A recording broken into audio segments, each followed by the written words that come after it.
మన తెలంగాణ రక్షణ సేన అధినేత కవితమ్మ గారు రేపు సాయంత్రం 4 గంటలకు జిల్లా కేంద్రానికి రావడం జరుగుతుంది. జిల్లా కేంద్రంలో అంబేద్కర్ చౌరస్తా వద్ద సమావేశం ఉంటుంది. జెండా పండుగ కార్యక్రమం ఉంది. జెండా ఆవిష్కరణ అనంతరం సమావేశంలో మాట్లాడడం జరుగుతుంది. ఈ సమావేశం కోసం, రేపటి కార్యక్రమం కోసం ఈరోజు మా రాష్ట్ర నాయకులు మా రంజిత్ అన్న గారు, ఆ తర్వాత మారన్న గారు, ఆ తర్వాత ప్రవీణ్ గారు, ఆ తర్వాత ఆనందం, మరియు మా ఇన్ఛార్జీలు సతీష్ కుమార్, సంపత్ గారు, సిరిసిల్ల నియోజకవర్గ ఇన్ఛార్జ్ సంపత్ గారు, మరి మా కార్యకర్తలు, నాయకులు అందరం కలిసి చాలా ఏర్పాట్లు చేయడం జరిగింది.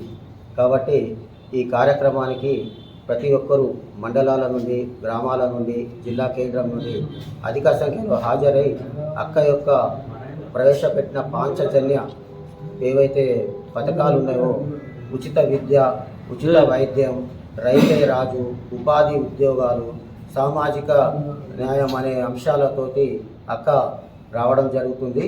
అక్కకు ప్రతి జిల్లా నుండి ఎంతోమంది ఆదర అభిమానాలు చూపెట్టడం జరుగుతుంది. మన రోజు హైదరాబాద్ జిల్లా కేంద్రంలో ప్రతిరోజు 1000 నుంచి 200 మంది మా పార్టీలో జాయిన్ కావడం జరుగుతుంది.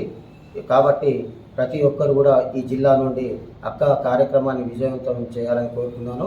ముఖ్యంగా మా పాత్రికేయులు కూడా తెలంగాణ ఉద్యమంలో ఎంతో ముందుగా ఉండి తెలంగాణ రాష్ట్ర సాధన కోసం ఎంతో కృషి చేయడం జరిగింది. అదే తెలంగాణ ఉద్యమం కోసం మేము పోరాడుతున్నాం. సామాజిక తెలంగాణ రావాలనే ఉద్దేశంతో అక్క ఈ పార్టీని స్థాపించడం జరిగింది.